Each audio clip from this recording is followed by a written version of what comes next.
వాటిని ప్రేర్ చేసి వచ్చిన ప్రేర్ వాటి చూసినే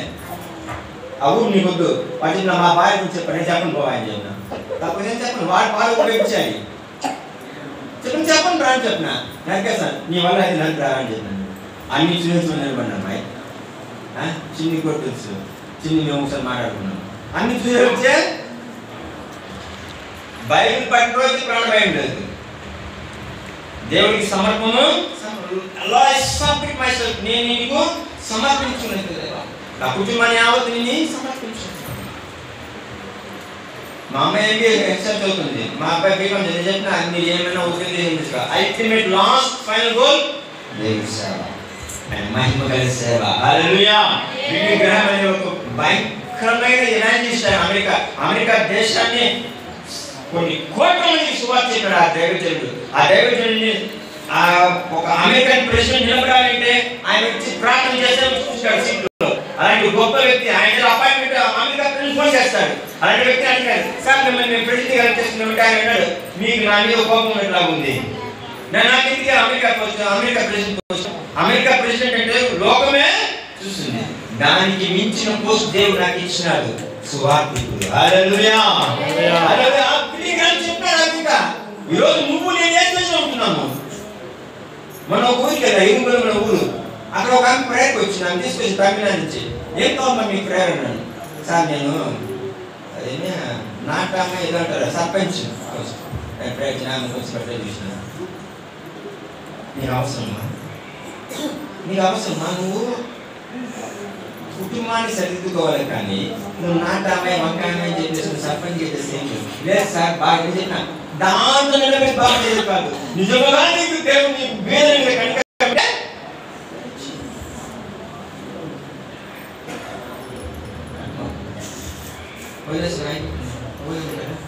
ఇంకేం సార్ బాగా వచ్చినారు పట్టినారు సార్ నీకు ఆకలి నాకు ఆకలేదు ఎంతసేపు కాదు దేవుడు మెసేజ్ దేవుడు మాట్లాడుతుంటే చెప్పారు కాబట్టి మన జీవితం మారిపోవాలి గృహప్రవేశానికి వచ్చినప్పుడు ఇంకోసారి గృహప్రవేశం పిలిచి మేము పోతాము కానీ మిమ్మల్ని పిలవం సార్ మేము గృహప్రవేశానికి పోతాం కానీ మిమ్మల్ని అంటే పిలవము ఆ విజయ్ కుమార్ ముందు ఉండు విజయ్ కుమార్ కిరణ్కి చూడు ఆయన మళ్ళీ చేయలేదు పాప నేనే నేను నిజంగా నేను రాసుకొచ్చినంత వేరు అంటే భాష చూపిస్తాను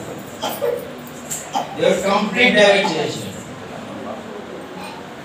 అంటే మన యొక్క కుటుంబ పరిస్థితులు మన యొక్క జీవిత విధానం ఎట్లుంది చూడండి మన కుటుంబంలో క్రైస్తవులు మనం చెప్పుకుంటూ మన యొక్క చెడు అలవాట్లు మారిందా ఒక్కటే ఏంటి కోపం బాగా అవసరమే ఊరు పడరాదు అది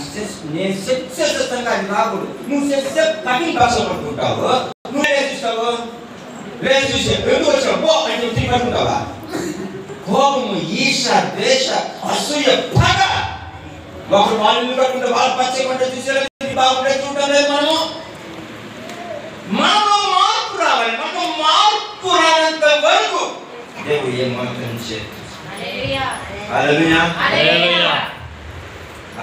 ఈ గృహప్రవేశానికి వచ్చిన తర్వాత స్వామి వీడియోలు అమ్మాయి ఎంతగా భయంకరంగా మాట్లాడుతుందో తెలియకుండా వచ్చి సామెత గ్రంథము 10వ అధ్యాయం చదివేసి ముగించేస్తాయి టైం అయిపోతుంది పాపం మీకు సామెతలు 10వ అధ్యాయం 22 యెహోవా ఆశీర్వాదపు ఐశ్వర్యం ఇచ్చును నరుల కష్టం చేత ఆ ఆశీర్వాదము ఎక్కువ కాదు యెహోవా చేశారా